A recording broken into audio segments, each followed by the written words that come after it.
Today we want to talk about data service in UiPath, yeah? That will be renamed as the data fabric. So here inside of UiPath, I use staging. I have this data service, and I say in the future this will call data fabric, yeah? And here I have basically I'm able to create an entity in UiPath. I put my fields, I put test test to I can connect to different systems. So for example, here I can connect to Bamboo, Freshdesk, you can connect to Salesforce, you can connect to SAP C4C, we'll use in this ServiceNow, Snowflake, Workday, and so on. Yeah. So this is the way how I create an entity. I already have some entity created. I already have the connection created, and we'll work on a connection that I already created, and I will show you how to use it and what's the advantage. So let's go back and go to an entity that is created. So I create here an entity, first entity that I create. It's a simple entity where I have first name, last name, email, which are data inside of UiPath Data Fabric, this entity, Christian Sales. Then for external entities, I have connection for first name, last name, phone, and email. And to be able to have a destination, so I will have another destination, not my fields. I then made this as sales, first name sales, last name sales, phone sales, and email sales. And as a joint criteria, I have that the contact from Salesforce email contact in Salesforce email should be equal with the local email contact. Yeah. So to be able to use this stuff, here in UiPath Studio, I already have an workflow, but I will show you. To be able to use this data service, you go here, you normally you scroll down here and you go to data service, and you will see here the activities that you have for data service. So delete, create multiple, update, create normal, get entity by record ID, and so on. Today we'll use create, we'll use query, we'll use update, and so on. So first, let's query. So I have here a query. I select my entity that was Christian Sales here. In the so I hit cancel here. Here I can see the data. So I have the ID, the first name, the last name, and the email that I configured inside of the UiPath. And here I have the data exported from Salesforce. You see email sales, first name sales, last name sales, phone sales, create time, and so on. Here I have the connection with Salesforce, so we'll see live all this stuff. So first, let's try to display this data. So let's make a query to display all this data that I have on data service. So I have a query, and then I will do a for each. And on this for each, I will show on the screen, I will show the email, the first name, last name, the ID, and I use the email from Salesforce, first name from Salesforce, and last name from Salesforce, okay? So let's run this stuff, and let's say this, to see that we are able to display all the data that I need from the data service. And you can see, I have, this is the values that I have in UiPath, and this is the values that I have in Salesforce. This is the values that I have in UiPath, and this is the value that I have in Salesforce. For Cristian Negulescu, I have the same values because in my Salesforce, I have an account that is called Cristian Negulescu. It's under the same email, yeah? And I have the same name. But here, for example, I put AA. So I add something in UiPath, but in Salesforce, you have XX. If I have Gmail, I add something on UiPath with these values, and in Salesforce I have Ion Popescu. Yeah.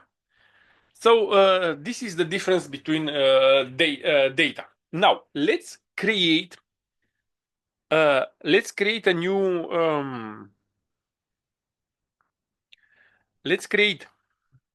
new item inside of UiPath.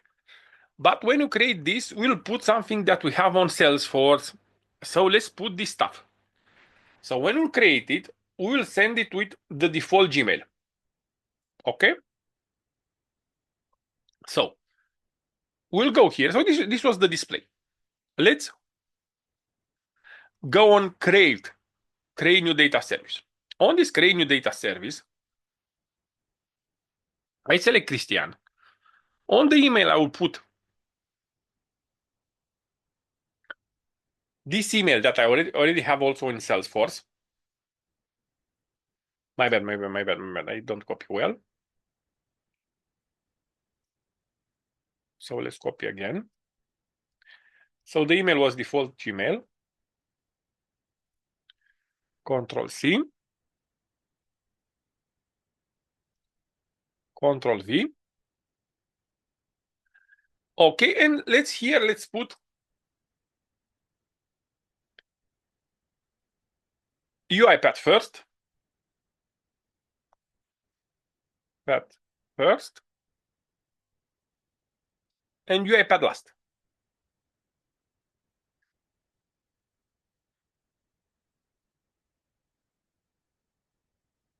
Path last. Okay. So here I can my bad, Control Z, I can do this. No.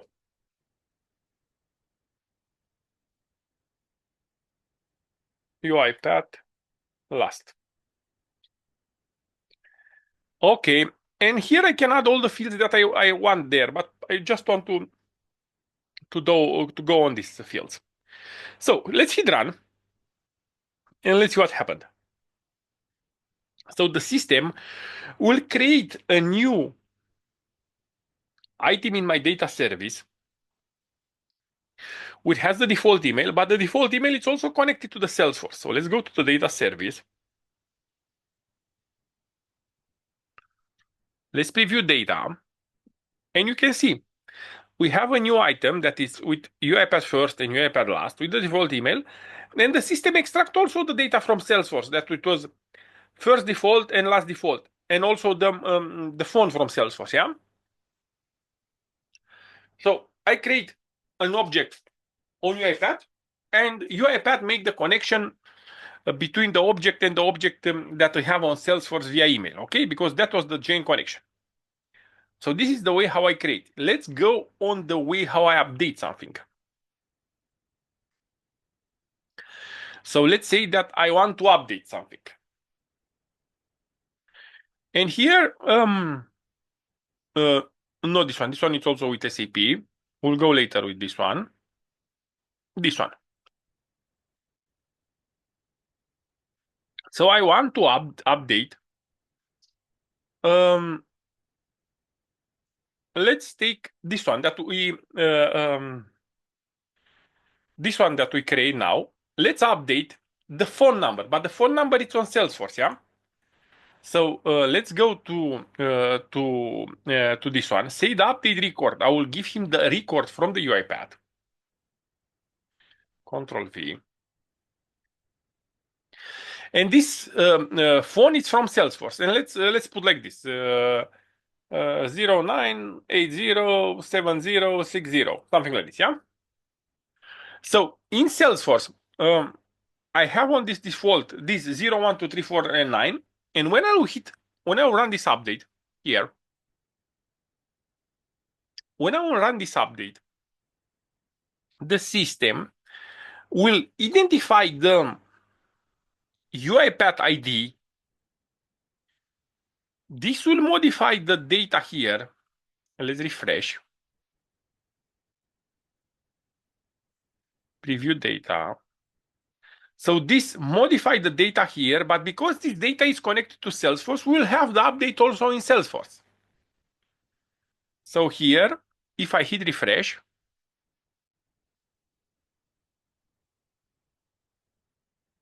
default, we have the number, this one. Okay? So I work only with the instance of object that is inside of UiPath, but if this instance is connected to Salesforce, ServiceNow, SAP, and other stuff, the system automatically will make updates to external systems. Now, I showed you with only one external connection. Let's go with two external connections to understand. So on Christy2 here, let's go to manage entity. We have a local entity which is email and first name. Then on the external fields, we have email, first name, and phone. And this, you see, I put it with different names because if you put it with the same name, this will be an overlap on this and you'll get an error. Yeah. So here it was created before creating the video and it's email sales, first name out, and phone because phone I don't have it. And with SAP, you can have that I have email SAP, first name SAP, and mobile phone SAP. Okay. So I have in my object, I have local data from UiPath, data from Salesforce, and data from SAP. And to have a connection between this data, in my case, I have connection like this. I will say that the contact from the first in Salesforce should be equal with the first name of the contact from Salesforce should be equal with the first name of the contact from local UiPath. And the first name from employee SAP should be equal to the first name from contact from Salesforce. Okay, so these are the connection between stuff. And we'll go here on employee. I will work with Kate, and you see that I have two Kates. I have this Kate and this Kate. So I have Bear Kate and Jacob Kate. And here in I have Kate John. You see. So if I go to this one and I go to see my data, I see preview data. You can see that I have two Kates because I have two Kates on SAP. For the Salesforce is the same email and data, but from SAP I have different stuff. So one has mobile phone, one doesn't have mobile phone, and different address. Now let's go and do an update to update Kate, and Kate this Kate update will go also to SAP and Salesforce. And let's see this stuff. So I have here this one. So we'll try to update the both mobile numbers. I will keep here an US format to be able to be sure that it's working.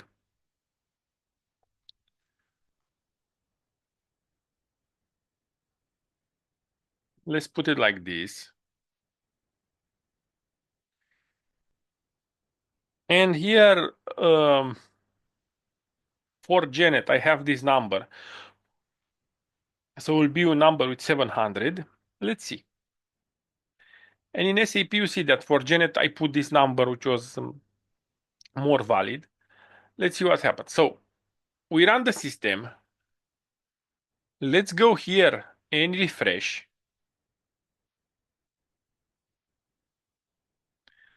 Let's see preview data. I think was not able to do it on both system. So when it's with both system, he's not able to do the update. If I let only SAP, he was able to do it only with SAP. Let's additional field. Let's remove the phone. Let's see if it's working only with SAP and only with Salesforce.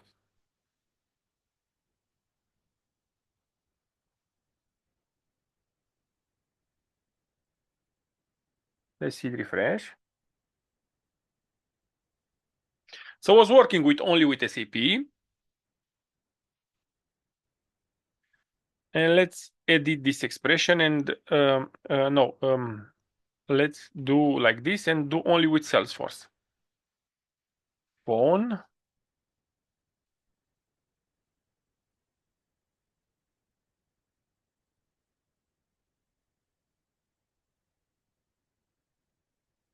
One, two, three, four, five, six, seven, eight, nine.